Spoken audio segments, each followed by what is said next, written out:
Hello, once again, thank you for joining me on this happy Sabbath as we continue to explore our 23rd Psalm Bible study. Friends, we've been blessed so far. We've already looked at the first 4 verses of Psalm chapter 23. In verse 1, we have heard that the Lord is our shepherd, meaning that the Lord is our leader. And we are the sheep, we are simply following. And we heard in verse 2 that God provides all that we need, the green pastures, the water besides the still waters. We are always refreshed with God. And we went on to talk about a God who restores our souls. When we go through challenges, He restores us. And in verse 4, we heard that, His rod and His staff, they comfort us. Yes, we may walk through the valley of shadow of death, but God is faithful to comfort His children. And today we are looking at verse 5. Now, verse 5 says this: "You prepare a table before me in the presence of my enemies. You anoint my head with oil, and my cup runs over." Friends, I wish somebody knows what God does when He shows up. Can I put it to you that when God shows up, He shows off? We were on a journey in the desert, but watch where we are in verse 5. David now gives us a different scene altogether.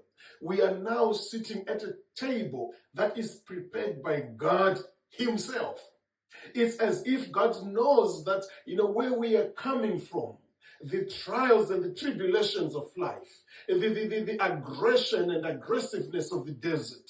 Yes, we have been toiling, we are tired, but now He sits us on the table. Friends, do you know that God's children, we will eventually sit at a banquet with the Lord?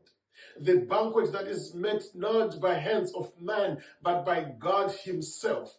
God knows that after so long a trial, after so long a journey, we are weary, we are tired, and therefore we must eat. But we don't eat anywhere else but at the table of the Lord. I want to suggest to somebody who's going through whatever an experience, understand that God is setting us up so one day we may sit at the table. When God shows up, He shows off. He says, God prepares a table before me in the presence of my enemies. Have you ever been blessed by God that the enemy is almost choking out of envy? To the point where the enemy just does not know what to do with you. You see, when God blesses, God does not do it in secret. When God blesses, God does it publicly, and He does it in the presence of the enemy. Ask Job. Job was living a life of many blessings, that the devil was irate and he wasn't satisfied. And he went to God and said, "You favor this man." And when God blessed Job for the second time, He does it in the presence of the enemy. I want to suggest, friends, yes, you may have been attacked. Yes, you may have gone through challenges with those that hate you. Yes, you may have been persecuted. But when God comes to blessing, He will bless you in the very presence of those that persecuted you. David is simply saying, I have learned about the goodness of God.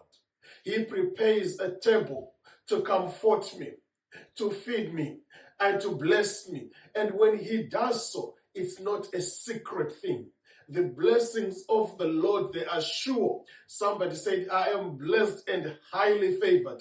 God's children have blessings that are stored in the Lord. Surely we are highly favored. So He says, God prepares a table. We are now sitting at the table. We have come through the arduous journey. Now we sit at the table with the Lord.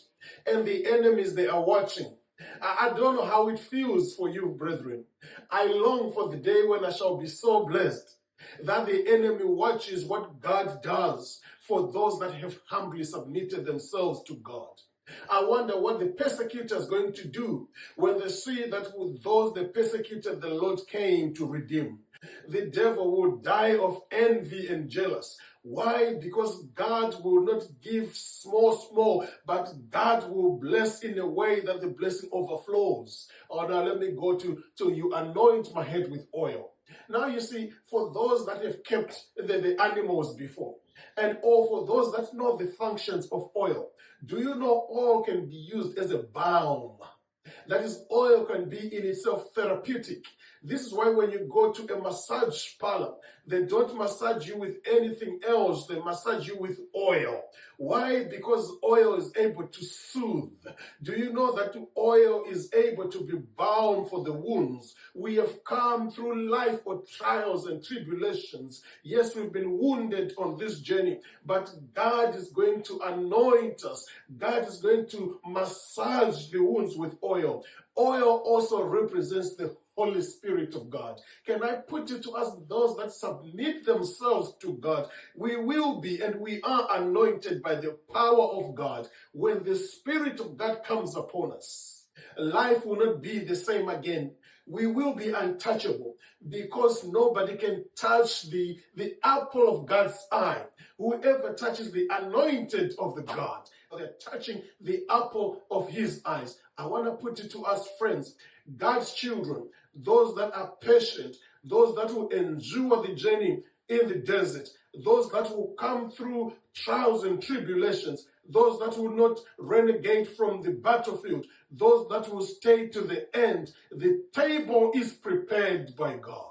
And that table, not everybody will sit on it. The enemy will be watching while we are feasting on it. He says, then my cup runs over. Now, friends, I want to put it to us. You see, when God blesses, he does not do it in halves. When God blesses, he does not just bless enough. God blesses to the point of excesses. He does it in an extravagant way. God goes beyond measure. The cup that we have, the container that we have, will not be able to contain it. Can I put it to us? You see, our God is so big that we cannot even begin to put him in a container. His blessings are so great that we cannot even begin to contain them. David says, you see, I have come through this journey. I have come to the table. He is soothing my wounds. He is filling me up with the Holy Spirit, and now he is blessing me beyond my imagination. I want to speak to somebody. Friend, don't give up. Carry on. Yes, the journey is arduous. Yes, life seems like it's hopeless today, but you see, God is setting us up for the moment we shall sit at the table. The blessing is not far away, friends. We simply just need to follow the good shepherd. We simply need to continue following God. Why? Because God knows what he has prepared for us. Somebody said, you see, the ear has not even seen, the mind cannot even begin to conceive what God has prepared for his children. Now, friends, I know I'm preaching right now, but here is the teaching of today. David is simply saying that, you see, for those that are diligent to follow God, God will ensure that we get to the end of the journey, where we shall sit and be rested, where we shall eat and feast with the Lord. Oh, I'm going to sit at the welcome table. Are you going to come to the welcome table? Yes, we may have been wounded along the journey. David says, you see, he has the balm because there's still balm in Gilead. God is still able to soothe the wounds. God is still able to comfort us through the power of the Holy Spirit. And when God does so, his blessings are not going to be stingy. God does not belong to the Stingy Men Association. When he blesses, he does it beyond measure. He goes above and beyond. And so David says, my cup is running over. When God is blessing me with his blessings, I cannot even begin to count them. I want to count one by one, but I cannot number them. I cannot count each of these blessings. Why? Because God has done it excessively. Today, I want to encourage somebody. Stay on the course. Psalm 23 is a journey. Let's stay on the course, for the blessings of the Lord are sure for those that fear him, for those that will follow him. Friends, may God bless you on this holy Sabbath day. Give yourself to Jesus.